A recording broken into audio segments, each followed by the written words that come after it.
നോക്കൂ, ഞാൻ നിങ്ങൾക്ക് ചില കാര്യങ്ങൾ, ചില പ്രസിദ്ധീകരണങ്ങളും കൊണ്ട് വായിച്ചു കേൾപ്പിക്കാം. നബി സല്ലല്ലാഹു അലൈഹി വസല്ലമയുടെ അറിവ് ആദ്യമേ ഉള്ളതല്ല, വേർപിരിയാതെ ശാശ്വതമായി ഒരേ രീതിയിൽ നിലനിൽക്കുമെന്ന് യാതൊരു ഉറപ്പും ഇല്ല. എന്താ ആദ്യം നബീനെ പറ്റി പറയുന്നതുണ്ടോ? ഇങ്ങനെ നബി സല്ലല്ലാഹു അലൈഹി വസല്ലമയുടെ അറിവ് ആദ്യമേ ഉള്ളതല്ല. അള്ളാന്റെ അറിവ് ആദ്യമേ ഉള്ളതല്ലേ? ആണോ? അല്ലാഹു സുബ്ഹാനഹു വ തആലയുടെ അറിവ് ആദ്യമേ ഉള്ളതാണോ? ഇനി കേട്ടോളൂ, വേർപിരിയാതെ ശാശ്വതമായി ഒരേ രീതിയിൽ നിലനിൽക്കുമെന്നതിന് യാതൊരു ഉറപ്പുമില്ല.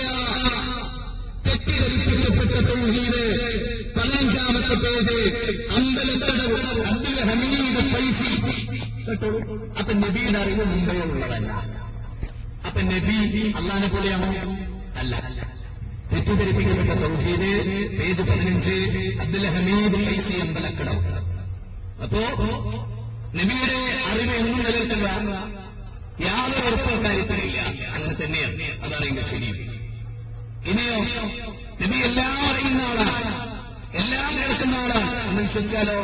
അതിന് ഇസ്ലാമെന്ന് പുറത്താണ്. ഇസ്ലാമെന്ന് പുറത്താണ്. ഇവിടുന്ന് ഇപ്പോ എനിക്ക് ചില സംഘടനകളൊക്കെ പറയാനുണ്ട്, ഇങ്ങനൊക്കെ വിശ്വസിച്ച് ഇസ്ലാമിൽ അകത്താക്കിയിട്ട് കാര്യമില്ല, ദുനിയാവിലെ അകത്തുള്ളൂ, ആഹ്റത്തിൽ നരക. അങ്ങനെയുണ്ട് ചില ആള്.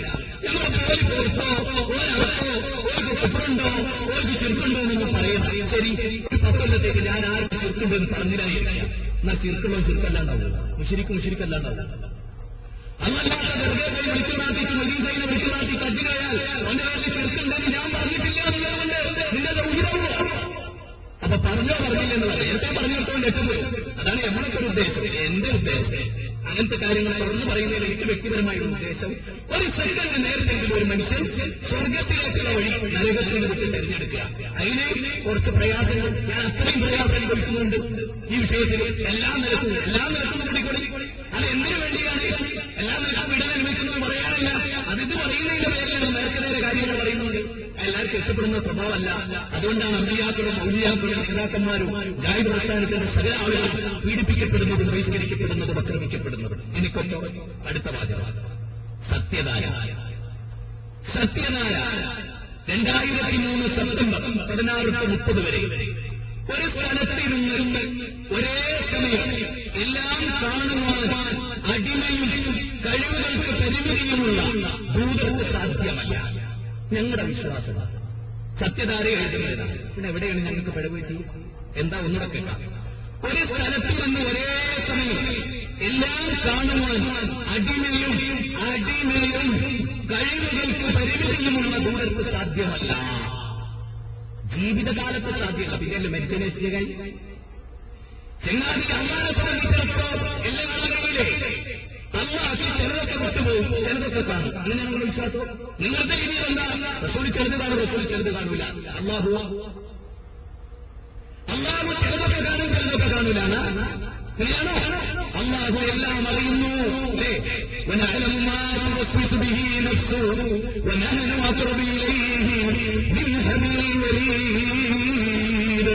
നിങ്ങളുടെ കണ്ണിന്റെ ചുറ്റുനോട്ട് അറിയുന്നവൻ, നിങ്ങളുടെ ഹൃദയത്തിലെ വികാരങ്ങൾ അറിയുന്നവൻ, പാതിരാത്രിയിൽ അരിച്ചു നീങ്ങുന്ന കറുത്ത ഉറുമ്പിന്റെ കറുത്ത കാലടിപ്പാടുകൾ പോലും വ്യക്തമായും സൂക്ഷ്മമായും അറിയുന്ന റബ്ബ്.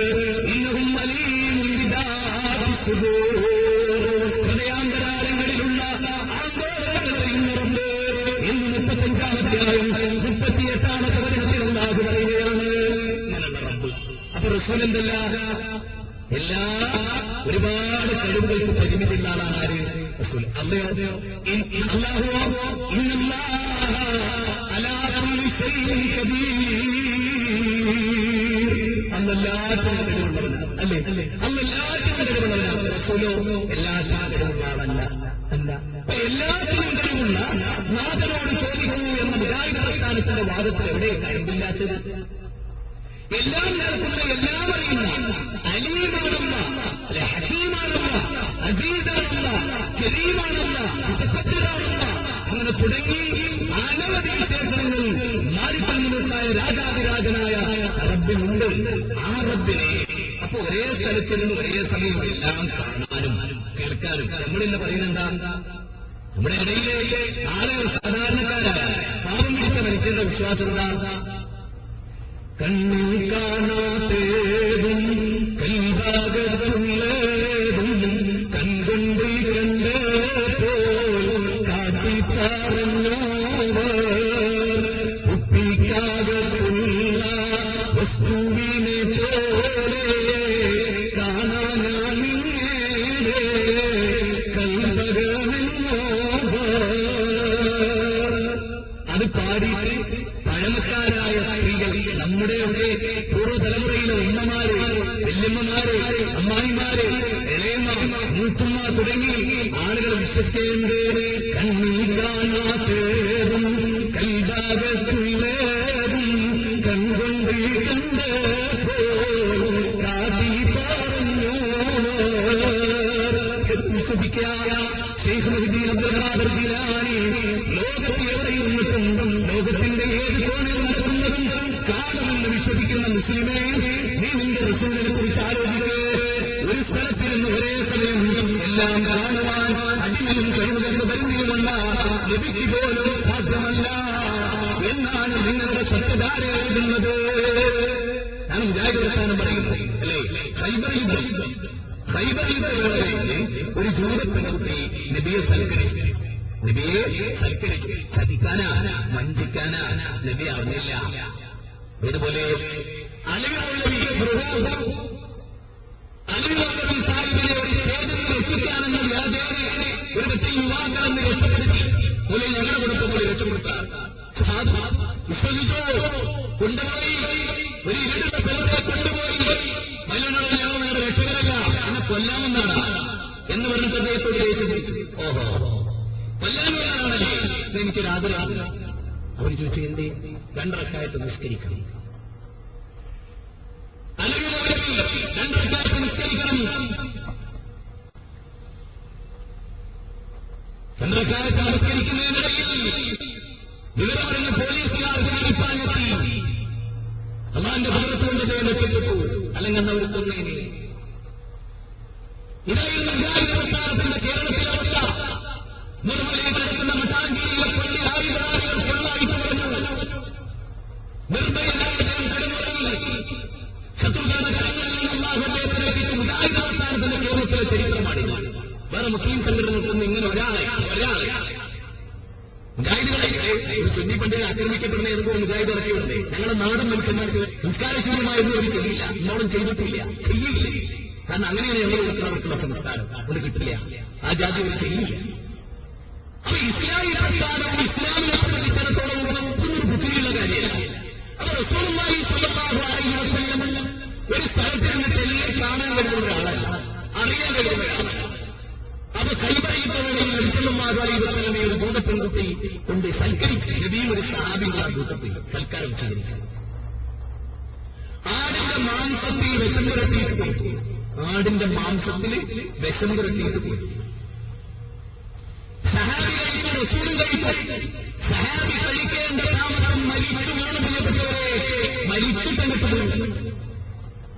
നബി സല്ലല്ലാഹു അലൈഹി വസല്ലമയുടെ തൊണ്ടയിൽ പിടിച്ചു നിർത്തപ്പെട്ടു. കാരണം പ്രവാചകൻ പൂർത്തീകരിച്ചിട്ടില്ല, ഇസ്ലാം പൂർത്തീകരിച്ചിട്ടില്ല. അതുകൊണ്ടാണ് അവസാനം മരിക്കാൻ നേരം ആയിഷ, ആ വിഷം എന്റെ വയറ്റിൽ കിടന്നിപ്പോൾ കിടക്കുന്നു ആയിഷ എന്ന് പിൽക്കാലത്ത് മരിക്കാൻ നേരം റസൂൽ പറഞ്ഞു. അപ്പോൾ വിട്ടു, എനിക്ക് കുഴപ്പമില്ല, മരിക്കാം. അവിടെ നമ്മൾ ആലോചിക്കുന്ന നബിയുടെ ഒരു സഹാബി ഈ പെൺകുട്ടി കൊടുക്കുന്നത് വിഷാന്ന് അറിഞ്ഞിരുന്നെങ്കിൽ നബി സല്ലല്ലാഹു അലൈഹി വസല്ലം ആ സഹാബിനെ കൊണ്ട് കുടിപ്പിക്കും. പറ നിങ്ങൾ ഞാന് എന്റെ ഭാര്യയും മക്കളെ ഓട്ടോറിച്ച് കയറ്റിയേക്കെ ഒരു ടിപ്പർ ലോറി എടുത്തിട്ട് എന്റെ ഭാര്യയും മക്കളും മരിക്കും പറഞ്ഞ കാരുണ്യത്തിന്റെ അംശത്തെ ഞാൻ പറഞ്ഞു. പ്രിയപ്പെട്ട ഒരു സഹാബിക്ക് വിഷം കൊടുത്ത് കൊല്ലുക എന്ന് പറഞ്ഞിട്ട് നബി കൊല്ലാൻ കൊടുക്കുവോ? എന്ത് പറ്റി മനുഷ്യന്മാരെ നിന്നൊക്കെ? എന്നിട്ട് ആ സഹാബി മരിച്ചോളൂ. നിങ്ങളിൽ നബിയെ ഇതാ നിങ്ങളിലെ പ്രവാചകനായി നിയോഗിച്ചിരിക്കുന്നു. അസീസും അലൈഹി മാലിക്കും ഹരീസും അലൈഹിം നിങ്ങൾക്ക് എന്തെങ്കിലും പ്രയാസമുണ്ടാവുക എന്നത് താങ്ങാനാവാത്ത നിങ്ങളേതെങ്കിലും ഒരു സഹാബി പീഡിപ്പിക്കപ്പെടുക എന്നത് സഹിക്കാൻ നിങ്ങൾക്കൊരു ബുദ്ധിമുട്ടുണ്ടാകുന്നത് സഹിക്കാൻ ആവാത്ത റസൂലേ സൂറത്തുൽ റുബയിൽ 120 പറഞ്ഞ അങ്ങനെയുള്ള റസൂലുള്ളാഹി സ്വല്ലല്ലാഹു അലൈഹി വസല്ലം സഹാബിനെ കൊല്ലാൻ കൊടുക്കുമോ? ഇവര് പറഞ്ഞ പോലെയാണെങ്കിലോ എന്താണ് ഇത് പറയേണ്ടത്? ആ പെണ്ണ് നബിയെ വിളിക്കുമെന്നെന്ന് പറയുന്നത് കണ്ണിൽ കാണാതേതും കൈഭാഗത്തിലേതും കൺകൊണ്ട് കണ്ടപ്പോ കാട്ടി പറയും ഞാൻ എന്നല്ലേ പറയേണ്ടത്? എനിക്ക് വിശന്തരം നോക്കിയല്ലേ, ഞാൻ ആരായിട്ട് ഞാൻ മക്കാത്തായിട്ട് 500 കൊല്ലം കഴിഞ്ഞിട്ട് ജനിക്കാൻ വന്ന വിജയിക്കുന്നുണ്ടല്ലോ, ലോകത്തമ്മ കാണുന്ന പോലെ എല്ലാം കാണുന്ന ബോധ്യ, ഞാൻ അതിന്റെ ഒക്കെ ലീഡറാ, അതുകൊണ്ട് ഞാനിതൊക്കെ അറിയുന്ന റസൂൽ പറഞ്ഞു അല്ല. അതുകൊണ്ട് ചിന്തിക്ക്, നന്നായി ബുദ്ധി വർക്ക് ചെയ്യട്ടെ, നന്നായിട്ട് വർക്ക് ചെയ്യട്ടെ, നന്നായിട്ട് ചിന്തിക്കാൻ നമുക്ക് ആലോചിക്കാം. അതുപോലെ നബി ഒരു ജൂതന് പൈസ കടമാകാൻ ചോദിക്കും, അയാളോട് ചോദിച്ചു, അയാളുടെ വീട്ടിലേക്ക് അപ്പൊ വാടക മുമ്പേൽപ്പിച്ച റസൂലിനെ കൊല്ലാൻ ഒരാഴ്ചയിൽ വീട്ടിയാൽ മോറിങ്ങനെ നിൽക്കുകയാണ് വീടിന്റെ മട്ടുപ്പാവിലാണ് നേരെ ചോട്ടിൽ ഇട്ടുകൊടുക്കാൻ. എന്നിട്ട് അയാൾ റസൂൽ സല്ലല്ലാഹു അലൈഹി വസല്ലമയുടെ തലയിലേക്ക് കല്ലിട്ടിട്ട് കൊല്ലാനുള്ള ആടമുണ്ടായിരുന്നു. നബി സല്ലല്ലാഹു അലൈഹി വസല്ലം അറിഞ്ഞില്ല, നേരെ പറഞ്ഞു കസേരയ്ക്ക് കൊടുക്കാൻ നേരം അള്ളാന്റെ വഹീ വന്ന് പുതിയേ അപകടം ഇവിടെ പേര് രക്ഷപ്പെടുത്തുന്നു. നേരെ മറിച്ച് നമ്മൾ വിശ്വസിക്കുന്ന പോലെയാണെങ്കിലോ നബി ഇങ്ങനെ അവിടെ കാണും, എന്തെന്നെ പറ്റി മനസ്സിലാക്കി എന്റെ കാലശേഷം വരുന്നത് വളരെ നിസാരമായ ഔദ്യാക്കൾ വരെ പത്തരമാറ്റി പോകുന്ന ആൾക്കാരാ. ഞാൻ ആരാണ് ഇത് വിചാരിച്ചത്? കണ്ണിൽ കാണാത്തേതും കൈഭാഗത്തുള്ളേതും കൺകൊണ്ട് കണ്ടപ്പോ കാട്ടി പറയും ഞാൻ എന്നല്ലേ പറയേണ്ടത്? ശത്രുക്കൾ വലിയൊരു കുഴി വീഴ്ച ഇതിന്റെ ചൊല്ലിക്കമ്പ് കുഴിച്ചത് മൂടി. റസൂലുള്ളാഹി സ്വല്ലല്ലാഹു അലൈഹി വളരെ വേഗത്തിൽ ഇങ്ങനെ വരിക, അതിലങ്ങോട്ട് വീണു കാലൊടിഞ്ഞു. നേരെ മറിച്ച് ഇവര് പറയുന്ന പോലെയാണെങ്കിലോ അതിന് തൊട്ടടുത്ത് ഇങ്ങനെ ഇവിടെ കുഴി വെച്ചിരിക്കുന്നു. ഞാൻ ആരാണെന്ന് നീ കരുതിയത്? അങ്ങനത്തെ ഒരു ദിവ്യനായിരുന്നില്ല റസൂല് സ്വല്ലല്ലാഹു അലൈഹി വസല്ലം അല്ലേ? നിങ്ങൾ കേട്ടോളൂ, ശുദ്ധി പ്രസിദ്ധീകരണത്തിൽ നമ്മൾ വായിക്കുന്നതാണ്. അവരെ ഇന്നലെ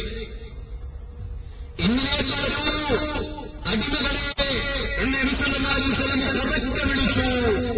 ബഹളങ്ങൾക്കിടയിൽ അധികമാരും ആ വിളി കേട്ടില്ല.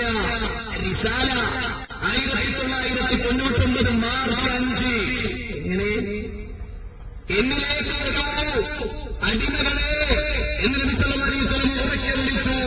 ബഹളങ്ങൾക്കിടയിൽ അധികമാരും ആ വിളി കേട്ടില്ല.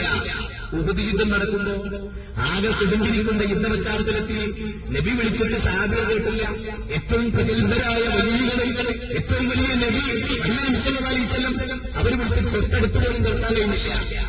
പിന്നെയല്ലേ നോക്കൂ, വാഹനങ്ങളൊന്നുമില്ലാത്ത എക്സ്പ്രസ് ഹൈവേകളിൽ നടക്കുമ്പോ ആകെ കുടുംബിരിക്കുന്ന യുദ്ധപശ്ചാത്തലത്തിൽ നബി വിളിച്ചിട്ട് സഹാബികൾ കേട്ടില്ല. ഏറ്റവും പ്രഗത്ഭരായ വലിയകളിൽ ഏറ്റവും വലിയ നബി സല്ലല്ലാഹു അലൈഹി വസല്ലം അവർ വിളിച്ചിട്ട് തൊട്ടടുത്ത് പോലും നിർത്താൻ കഴിഞ്ഞില്ല. പിന്നെയല്ലേ നോക്ക്, വാഹനങ്ങളൊന്നുമില്ലാത്ത എക്സ്പ്രസ് ഹൈവേകളില്ലാത്ത എന്ത് ശബ്ദം ആർക്കും കേൾക്കാൻ പറ്റുന്ന മരുഭൂമിയിൽ നബി സല്ലല്ലാഹു അലൈഹി വസല്ലം വിളിച്ചിട്ട് അവർ കേട്ടില്ല. ബഹളത്തിന്റെ ഇടയ്ക്കല്ലേ?